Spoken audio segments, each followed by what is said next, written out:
Hello guys, today I want to tell you about my findings and things to watch out for when you do a shell swap. First off, when you disassemble your deck, you have to disconnect a lot of stuff, and you can follow the video from eXtremeRate pretty much step by step, but just one little connector that's responsible for the power of the trackpads, that one. And that one is just terrible. They show it like it goes off super easy, but this little fucker can ruin your day. Like it, I swapped like 5 shells by now, and one time I even ripped off the whole connector on the PCB board. And I really was careful and everything. Maybe it was not soldered on properly, but this connector is hell. This is just meant to be connected once and never disconnected again. This is the worst of all. And I've seen people like ripping out cables, destroying the plug and everything. It is really a nightmare. In the end, you can leave that one actually connected. You just like flip the board to the side, and then you disconnect the trackpad and take it out, and everything else after that I did it with the connection still in place. It's manageable. It's really not that bad. It's better than rip that thing off and it's gonna ruin your day. You either have to resolder it on the motherboard, which I did because I have special equipment, and it is really terrible to do because the connectors are tiny, like really tiny. So leave that on. You don't have to disconnect it. You can do all the work that comes after it with that wire still on. Of course, you have to be a little bit careful and take your time with it, but you don't have to disconnect it, because as they showed in the video, like just pulling it off, it's not that easy. It is really difficult, and it sticks so hard. It is so hard in there. It is able to rip off the whole thing or even destroy the connector. So watch out. So as you know, there are different revisions of the LCD Steamdeck. By now it's like three revisions, and then there's a fourth one, they call the China one. It's the one with the angled Wi-Fi adapter and the big black aluminum shielding over the motherboard. When you compare it to the first 3 revisions, you will see that with the latest one, there is a ribbon cable up here that's not even visible. You only see it once you take off the heatsink and the heat pipe. It's covered by the heat pipe, and then you see this revision 4, the latest revision with the angled Wi-Fi adapter. And it also doesn't have the L-shaped ribbon cable, the yellow-orange one in the picture. That is also gone on that revision. So when you follow the eXtremeRate video and you have revision 1, 2, or 3, you're perfectly fine. You can go one by one with that one, because as long as it does feature that L-shaped ribbon cable up here that is connected to the audio motherboard up on the top, you're fine. But in the newest revision of the LCD Steamdeck, that ribbon cable is not there, and instead is on the top right side a small ribbon cable hidden underneath the heat pipe of on the top right side of the motherboard I showed before, which of course needs to be disconnected before you take out the motherboard, or you're gonna strip that small ribbon cable, and that's no good.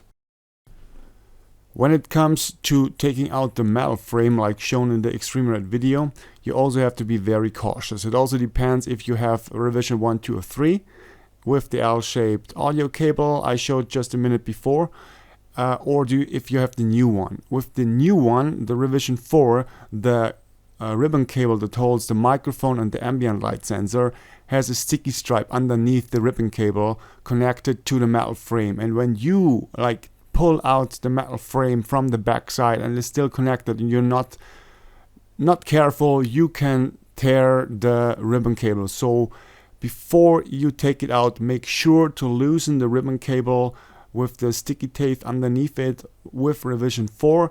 This is not the case like shown in the video. This is a revision 2.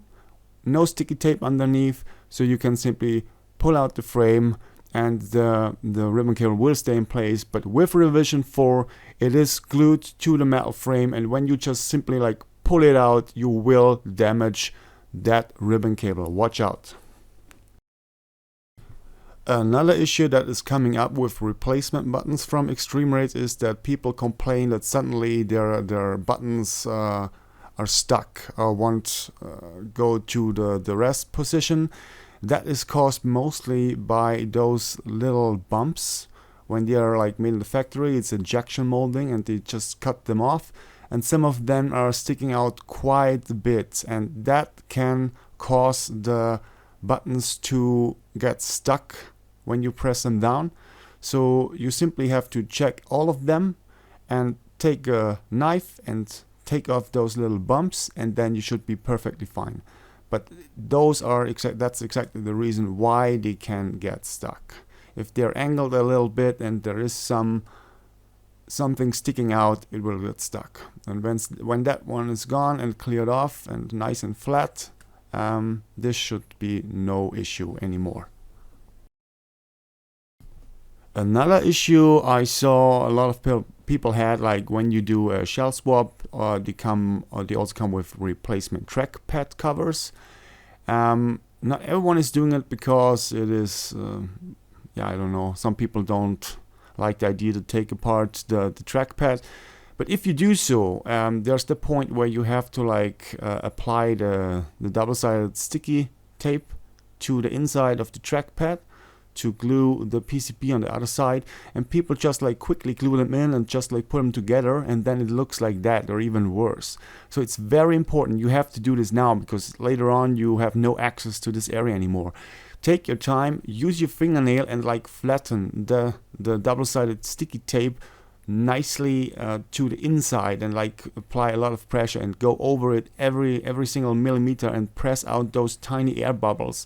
You can use some tools. I used a plastic spatula as one of those tools you get with the kit, and simply go into the edges and check it against light, and you see that once the sticker applies firmly to the surface, it gets dark and the bubbles, the air bubbles go away.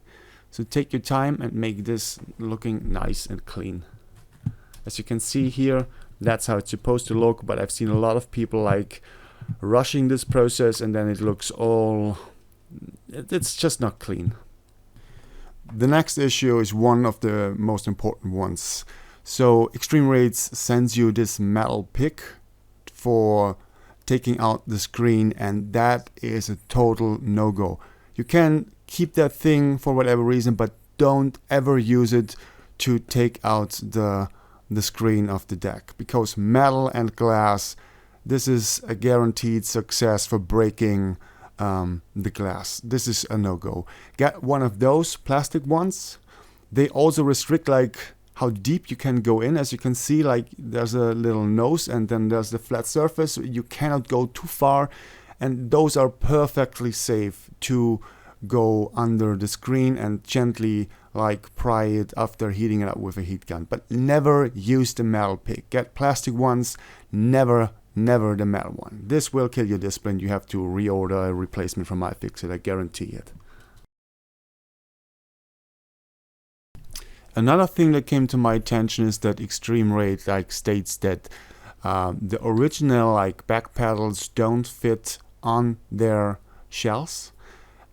Yes, that is correct. If you take out the original back pedals, and they do fit, but the problem is that the screw will go in too deep. And I'm gonna take my pliers now, and I can show you exactly why. So when we measure here, we have 2 millimeters of distance, and when we compare it to the original one, it is less. It is missing 1/4 of a tenth.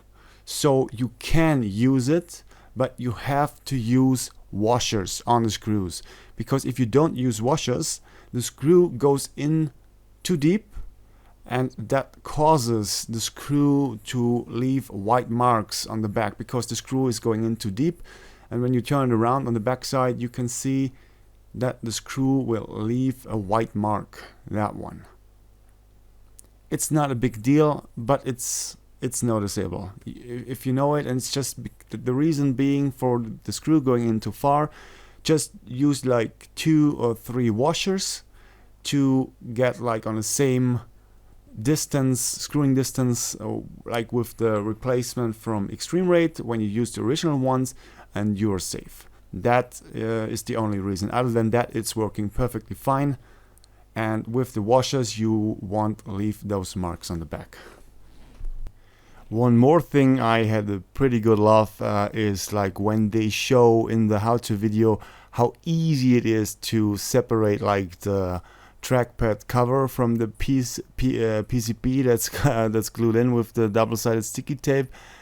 And oh my god, like when you do this the first time, you think like you're gonna break everything in the process, because this thing is in so good. I don't know if they prepared it or took it out before and put it back together so it looks easy, but this thing was, wow, I was sweating, like literally. In the end I wasn't even able to use the tool like the show in the video. What I did was like to put it on the edge of the desk and bending the plastic down, and then using a credit card to go underneath it, and even then it was so hard in. It was, I was breaking a sweat. Holy damn, this was terrible to do actually. So the way they show it in the video, it looks super easy and like 1 2 3 and that thing is out, but in reality, wow, you really have to put some muscle in it and be careful at the same time. So don't let that fool you.